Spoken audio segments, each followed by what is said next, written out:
Journalist మిత్రులకు మా ఎమ్మెల్యేలు పరిచయం అయిందనుకుంటా, బట్ కొంతమంది హైదరాబాద్ నుంచి ఉన్నారు. మళ్ళొకసారి మీరు పేరు రాయడంలో తప్పు రాయొద్దని ఐ విల్ ట్రై టు వెళ్ళి. ఉప్పల్ ఎమ్మెల్యే బండారు లక్ష్మారెడ్డి గారు ఉన్నారు ఇక్కడ.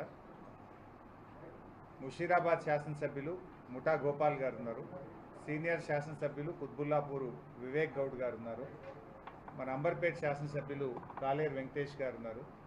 కూకట్పల్లి ఎమ్మెల్యే గారు సీనియర్ శాసనసభ్యులు కృష్ణారావు గారు ఉన్నారు. మన మిత్రులు ఎమ్మెల్సీ గారు దేశపతి శ్రీనివాస్ గారు ఉన్నారు. ఇక మిగతా వాళ్ళైతే మీకు అందరూ సుపరిచితులే. భిక్షమయ్య గౌడ్ గారు, సింత మహేందర్ రెడ్డి గారు, తర్వాత మా ఎంపీ అభ్యర్థి క్యామ మల్లేశన్న గారు, లక్ష్మారెడ్డి గారు, మన దుర్గాప్రసాద్, బండా నరేందర్ రెడ్డి గారు, దుర్గాప్రసాద్ గారు, అందరి మిత్రులు కూడా, దేవి ప్రసాద్ అన్న గారు, అందరికీ మీకు సుపరిచితులు. సో మిత్రులారా,